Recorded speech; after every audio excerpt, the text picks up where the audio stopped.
3 साल में प्रधानमंत्री नरेंद्र मोदी का ये 13वां दौरा है। पीएम मोदी उत्तराखंड के दौरे पर उत्तरकाशी पहुंचे हुए हैं। पीएम मोदी देहरादून के जॉलीग्रांट एयरपोर्ट पर पहुंच चुके हैं, जहां पर उनका स्वागत किया गया है। मुख्यमंत्री पुष्कर सिंह धामी ने उनका स्वागत किया। थोड़ी देर के बाद मुकबा जाएंगे पीएम मोदी। तो आप इसी बात से अंदाजा लगा सकते हैं कि उत्तराखंड से पीएम का लगाव। 3.25 साल के अंदर ये 13वां दौरा। शीतकालीन यात्रा को नए आयाम देने की तैयारी में पीएम मोदी।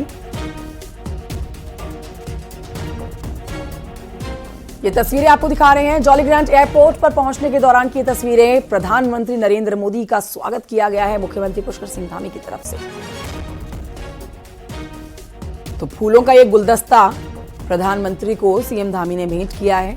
जॉलीग्रांट एयरपोर्ट पर पहुंचने के साथ ही लैंडिंग हुई है जॉलीग्रांट एयरपोर्ट पर। अब मां गंगा मंदिर में जाएंगे पीएम मोदी और वहां पर पूजन किया जाना है। विधि विधान तरीके से ये पूजन होना है। लेकिन तस्वीरें आप तक पहुंचा रहे हैं जॉलीग्रांट एयरपोर्ट की, जहां पीएम मोदी का स्वागत किया मुख्यमंत्री पुष्कर सिंह धामी ने। तो आज उत्तराखंड वासियों के लिए बहुत बड़ा दिन। आज प्रधानमंत्री नरेंद्र मोदी उनके राज्य पहुंचे हुए हैं।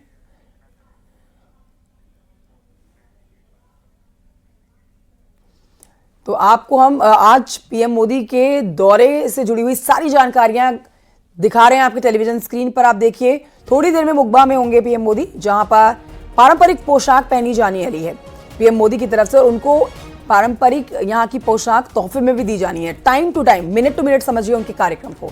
9:30 बजे का समय है मुकबा मंदिर पहुंचने का। 9:33 पर गंगा जी का ध्यान करेंगे। गंगा जी की आरती 9:37 पर होनी है। 9:45 पर मुकबा व्यू पॉइंट के लिए रवाना हो जाएंगे। हर जगह पर तैयारी पीएम मोदी के लिए पूरी कर रखी है। हर्षिल में बाइक रैली को हरी झंडी दिखाने वाले हैं 10:30 बजे। 10:33 पर नीला पानी और मुलिंग का भी यहां पर दौरा करेंगे।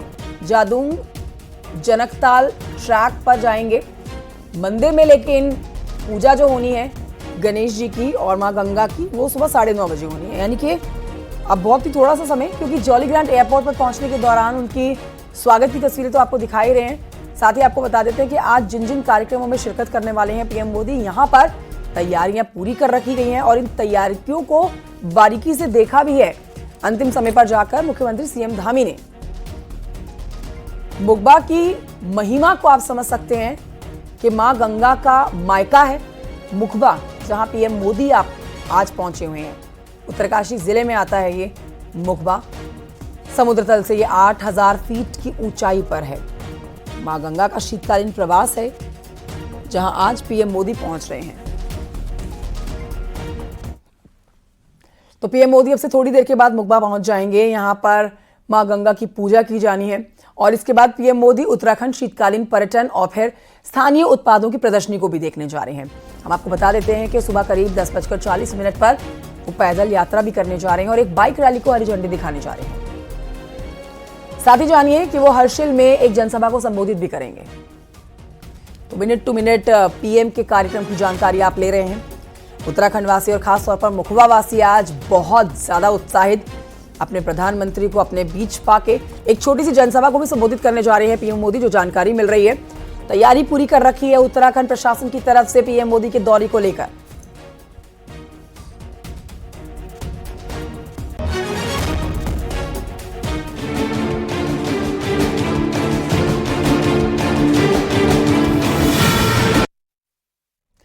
और आज की एक और बड़ी खबर जो कि उत्तर प्रदेश से है, वो आपको बताते हैं। कौशाम्बी से बड़ी खबर, जहां पर सुबह 3:45 पर बबर खालसा इंटरनेशनल का आतंकी लजार मसीह गिरफ्तार किया गया है। यूपी एसटीएफ और पंजाब पुलिस के ज्वाइंट ऑपरेशन में बड़ी सफलता मिली है। लजार मसीह को गिरफ्तार किया गया है। आरोप है कि लजार मसीह पाकिस्तान की खुफिया एजेंसी आईएसआई के संपर्क में था। इसके पास से देखिए किस तरह का सामान मिला है। 3 हैंड ग्रेनेड मिले हैं, 2 डेटोनेटर्स मिले हैं, एक विदेशी पिस्टल बरामद की गई है, 13 कारतूस, विस्फोटक और मोबाइल फोन बरामद कर लिया गया है। गिरफ्तार आतंकी पंजाब के अमृतसर का रहने वाला है, जिसे कौशाम्बी के कोखराज थाना क्षेत्र से गिरफ्तार किया गया है।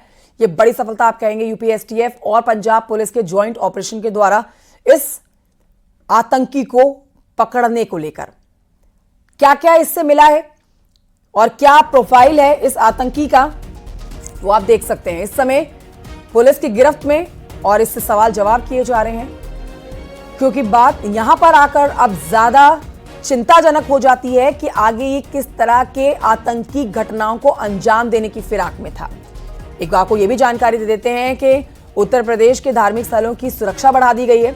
अयोध्या के राम मंदिर की बात की जाए तो यहां पर देखिए 650 कैमरे जो हैं वो और लगा दिए गए हैं, सिर्फ इसी वजह से कि आतंकवादी जो गिरफ्तार किया गया है कौशाम्बी से, एक बहुत बड़ी सफलता। और अब आगे इसके तार किस किस के साथ जुड़े हुए हैं, किस किस के संपर्क में रहा है, कैसे ये आगे आतंकी घटनाओं को अंजाम देने की फिराक में था, इससे सवाल जवाब इससे जुड़े हुए किए जा रहे हैं। अमृतसर का रहने वाला ये आतंकी लजार मसीह इसका नाम है। तस्वीर भी आप इस शख्स की देख रहे हैं। इसके पास से देखिए गाजियाबाद का आधार कार्ड मिला है।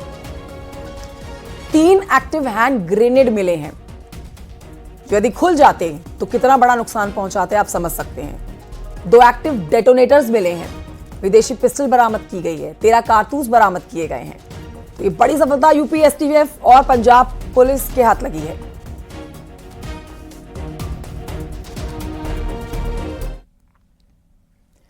और आइए बढ़ते हैं आगे। संभल की खबर आपको बताते हैं, जहां पर समाजवादी पार्टी के सांसद जियाउर रहमान बर्क की मुश्किलें बढ़ती जा रही हैं।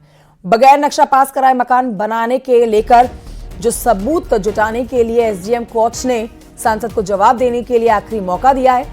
अब उसके लिए अगली जो सुनवाई होनी है वो 18 मार्च को होनी है। बर्क ने दावा किया है कि जिस मकान को लेकर इस समय कानूनी दांवपेच में वो फंस रखे हैं, वो मकान उनके नाम नहीं है, वो पुराना है, साथ ही किसी और के नाम है। इसको लेकर अब तक कोई सबूत नहीं दिया गया है हालांकि उनकी तरफ से, इसलिए उनकी चिंता बढ़ी हुई है। नगरपालिका की रिपोर्ट में मकान सांसद के नाम दर्ज हुआ है। जेई की रिपोर्ट में निर्माण को भी नया बताया गया है। तो ऐसे में उनकी बातें यानी कि जियाउर रहमान बर्क के दावे झूठे साबित होते हुए नजर आ रहे हैं। उनके द्वारा बार बार समय मांगा गया। जितनी बार भी उनके द्वारा समय मांगा गया साक्ष्य देने के लिए, तो हमने उनको पर्याप्त समय दिया साक्ष्य देने के लिए। पर अभी तक जिन बिंदुओं को उन्होंने स्वयं उठाया कि ये नवनिर्माण नहीं है, ना तो उसके पक्ष में उन्होंने कोई साक्ष्य दिया। दूसरा बिंदु उनके द्वारा उठाया गया कि यह मकान जो है वो किसी अन्य व्यक्ति के नाम है, उसके संबंध में भी कोई साक्ष्य उन्होंने प्रस्तुत नहीं किया है। तो पर्याप्त समय दे दिया गया है, एक अंतिम अवसर और दिया जा रहा है। उसके पश्चात फिर उसमें हम अग्रिम करेंगे।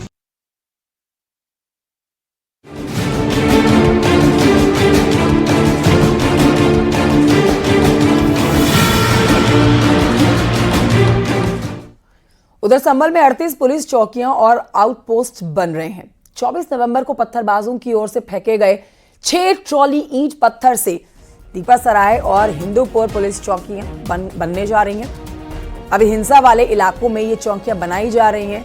सत्यव्रत पुलिस चौकी समेत महत्वपूर्ण स्थानों पर पीएससी भी मौजूद रहेंगी।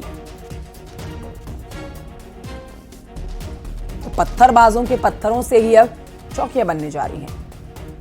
6 ट्रॉली ईंट पत्थर पहुंचे थे 24 नवंबर की हिंसा को भड़काने के लिए। 6 ट्रॉली, आप समझ सकते हैं, पूरी तैयारी के तहत यहां पर ट्रॉलियां भर भर के पत्थर, बड़े बड़े ईंट पत्थर लेकर आए गए थे।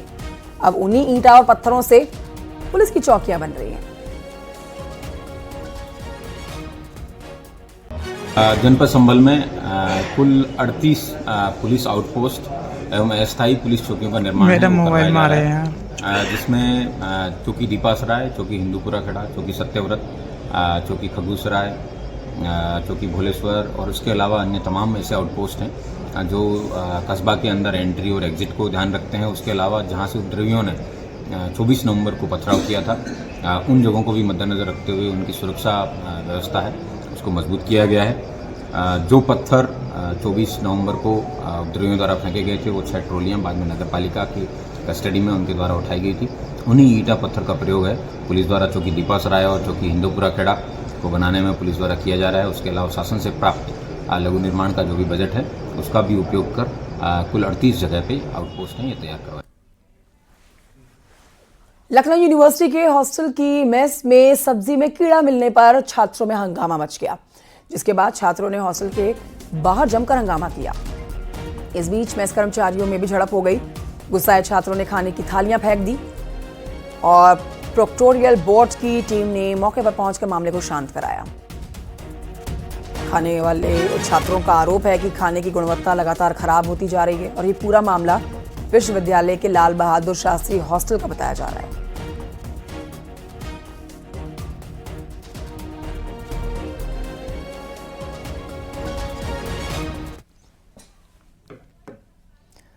बढ़ते हैं आगे, कुछ और खबरें आप तक पहुंचाते हैं। हाथरस की खबर जानिए, जहां पर सूरजपाल उर्फ भोला बाबा के सत्संग में हुई भगदड़ के लिए गठित न्यायिक जांच आयोग की रिपोर्ट सदन के पटल पर रख दी गई है। रिपोर्ट में इस घटना के लिए पुलिस प्रशासन के अधिकारियों के साथ ही आयोजकों को भी जिम्मेदार ठहराया गया। डिप्टी सीएम केशव प्रसाद मौर्य ने कहा कि हाथरस भगदड़ की घटना दुर्भाग्यपूर्ण है, लेकिन भगदड़ में भोले बाबा का कोई हाथ नहीं है। बता दें आपको, सिकंदराराव तहसील के गांव फुलरई मुगलगढ़ी में जब भगदड़ हुई थी 121 लोगों की जान गई थी। लेकिन आपको इस वक्त का बड़ा अपडेट इस मामले से जुड़ा हुआ ये दे रहे हैं कि भगदड़ के लिए जो गठित न्यायिक जांच आयोग थी उसने रिपोर्ट सदन के पटल पर रखी और रिपोर्ट में इस घटना के लिए पुलिस प्रशासन के अधिकारियों के साथ ही आयोजकों को भी जिम्मेदार ठहराया गया। तो पुलिस प्रशासन के अधिकारी और आयोजकों को जिम्मेदार ठहराया गया, लेकिन इस पर डिप्टी सीएम केशव प्रसाद मौर्य ने कहा कि हाथरस भगदड़ की घटना दुर्भाग्यपूर्ण तो है और भगदड़ में भोले बाबा का कोई हाथ नहीं है। बता दें आपको, सिकंदराराव की तहसील के गांव में जब भगदड़ हुई थी तो 121 लोगों की मौत हुई थी और इस पूरे मामले पर राजनीति भी गरमाई थी। अब राजनीति इस पर और गरमाना लाजमी है। एक बार आपको सुना देते हैं केशव प्रसाद मौर्य ने क्या कुछ कहा है इस मामले पर। रिपोर्ट आप जरूर सब देखें और लोगों के लिए उपलब्ध भी करावें, ये मैं चाहूँगा। रिपोर्ट बहुत गहराई से तैयार की गई है और रिपोर्ट को पढ़ने से यह ध्यान में आता है कि हाथरस की जो घटना थी वह निश्चित तौर से दुर्भाग्यपूर्ण थी, लेकिन महाराज जी का उसमें कोई दोष नहीं।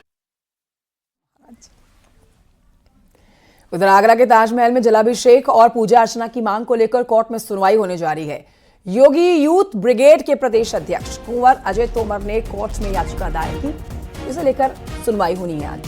पिछली सुनवाई 20 जनवरी को की गई थी, जिसमें एएसआई के वकील और इस मामले में पक्षकार बनने की अर्जी देने वाले सैयद इब्राहिम हुसैन जैदी ने समय मांगा था।